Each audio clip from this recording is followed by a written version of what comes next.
Hello friends, welcome to law की दुनिया। तो मुझे पता है कि ड्राफ्टिंग में हम सबको प्रॉब्लम आती है, इसीलिए मैंने बहुत सारी वीडियोस ड्राफ्टिंग के ऊपर ऑलरेडी बना रखी है, जिसका लिंक मैं डिस्क्रिप्शन में दे दूँगी और आई बटन में भी। आप वहाँ से इजीली सीख सकते हैं ड्राफ्टिंग। आज मैं आपको कुछ टिप्स देने वाली हूँ, जिसका अगर आप ध्यान रखेंगे तो आप ड्राफ्टिंग के एक्सपर्ट ज़रूर बन जाएंगे। लेकिन हमें ये बस ध्यान रखना है कि हमें पेशेंस रखना है और हार्ड वर्क करते रहना है। सिर्फ हिट एंड ट्रायल मेथड ही होता है जिससे हम ड्राफ्टिंग सीख सकते हैं, क्योंकि ऐसा कुछ भी एक तरीका नहीं है जो सब ड्राफ्ट्स पे अप्लाई हो सके। हर एक ड्राफ्ट का अलग कंटेंट होता है, हर एक सब्जेक्ट मैटर अलग होता है। लेकिन मैं आज आपको कुछ टिप्स बता रही हूँ जो हर किसी ड्राफ्ट पे अप्लाई करके आप उसे बहुत बेस्ट कर सकते हैं। पहले आपको एनालाइज और रिसर्च करना है कि आप क्या कंटेंट लिखने वाले हैं। हाँ जी, आपको बस ध्यान रखना है कि हम किस बारे में ड्राफ्ट कर रहे हैं। अगर आप कॉन्ट्रैक्ट की ड्राफ्टिंग कर रहे हैं तो आपको दोनों पार्टीज़ के बारे में पूरी जानकारी, अपने सब्जेक्ट मैटर में पूरी जानकारी, पूरी तरीके से फैक्ट्स ऑफ द केस मैं कहूँ तो आपको पता होने चाहिए।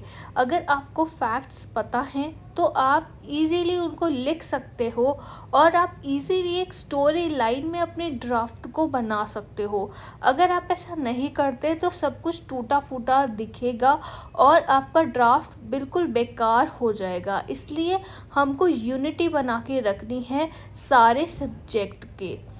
अब नेक्स्ट है, हमें डिटरमाइन करना है कि क्या एसेंशियल कंटेंट है हमारे ड्राफ्ट का। हमें देखना है कि हम किसके बारे में बात करना चाह रहे हैं। जो इम्पोर्टेंट टॉपिक है वो ड्राफ्ट में हाईलाइट करके हमें रखना है और उसको क्लियर प्लेन इंग्लिश में लिखना है। और हमें याद रखना है कि कुछ भी ग्रामेटिकल मिस्टेक ना हो।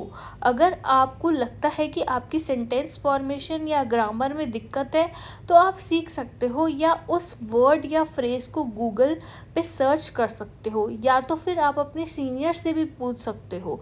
कोई शर्म हमें नहीं करनी चाहिए, क्योंकि हम सब एक बिगनर होते हैं, तो हमें समझ नहीं आता कि किस जगह हमें क्या सेंटेंस लिखना चाहिए और कहाँ पे कौन सा लीगल वर्ड और मैगज़िम यूज़ होगा। तो अगर हमें ड्राफ्टिंग सीखनी है तो हमें किसी से भी हेल्प लेने में शर्माना नहीं चाहिए, हमको प्रॉपरली सीखना है। नेक्स्ट है क्रिएटिव प्लान। ये सब करने के बाद आप पूरा तरीके से सोचिए कि आपको क्या क्या लिखना है, किस पैराग्राफ में क्या लिखना है, और प्रॉपरली आप उसको लिखना शुरू कर दीजिए। आप अपनी drafting hit and trial method से ही सीख सकते हो। जब आप धीरे धीरे लिखने लगोगे आपको खुद ही समझ आ जाएगा कि आपने क्या मिस्टेक्स कमिट की है। साथ ही साथ अपने कलीग्स और सीनियर्स की भी मदद लेना आप बिल्कुल मत भूलिए। इससे कि आप इम्पॉर्टेंट पॉइंट्स याद रख पाएंगे और उनको लिखना बिल्कुल भी ना भूलेंगे, और जो भी गलतियाँ आपने की है वो एकदम से पॉइंट आउट हो जाएगी। एंड नेक्स्ट बारी याद रखिएगा कि उन गलतियों को बिल्कुल भी मत दोहराइएगा। आप ऐसे लीगल वर्ड्स और मैगज़िम्स यूज़ कर सकते हो जो बार बार हर लॉयर यूज़ करता है। इससे कि आपको कॉन्फिडेंस आएगा एंड आपकी ड्राफ्टिंग बेटर होती जाएगी। नेक्स्ट पॉइंट है draft one para at a time. हमें स्टेप बाय स्टेप चलना है ताकि हमारे से कोई भी मिस्टेक ना हो फैक्ट स्टेट करने के लिए।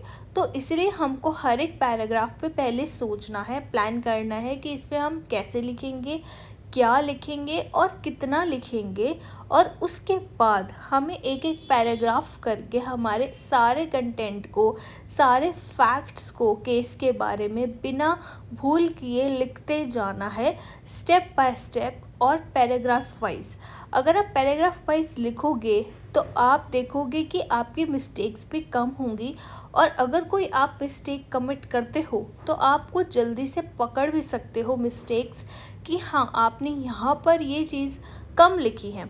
जैसे कि अगर आप कॉन्ट्रैक्ट ड्रॉ कर रहे हो ए और बी के बीच में और आप ये लिखना भूल गए कि क्या क्वांटिटी थी, तो आप एक नेक्स्ट पैराग्राफ एक अलग से पैराग्राफ पे प्रॉपर लिखोगे कि ये क्वांटिटी थी, इतने प्राइस पर थी और क्या डेट और क्या टाइम था, उससे पूरे पैराग्राफ की क्लैरिटी बनेगी।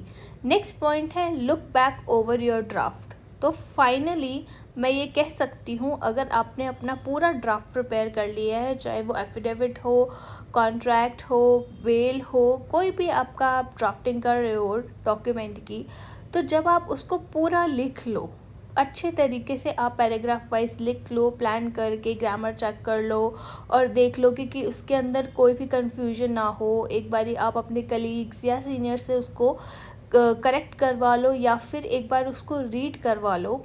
और तो और आप गूगल पे भी जाके चेक कर सकते हो, अपनी मिस्टेक सेल्फ करेक्ट कर सकते हो। उसके बाद लास्ट में ये आता है कि आप एक बार खुद उसको अपने आप को ईमेल करिए एंड सोचिए कि ये कॉन्ट्रैक्ट आपको किसी ने भेजा है। अगर आप इस तरीके की एक्सरसाइज करोगे तो आपको पता चलेगा कि आपकी खुद की ड्राफ्टिंग के क्या क्या आपके प्रॉब्लम्स हैं जो आपको अभी भी करेक्ट करनी है। देखिए, हम खुद की गलतियों से ही सीखते हैं, तो जब आप खुद का लिखे हुए ड्राफ्टिंग पढ़ेंगे तो आपको समझ में आएगा कि आपकी क्या क्या मिस्टेक्स हैं जो आपने कमिट करी हैं।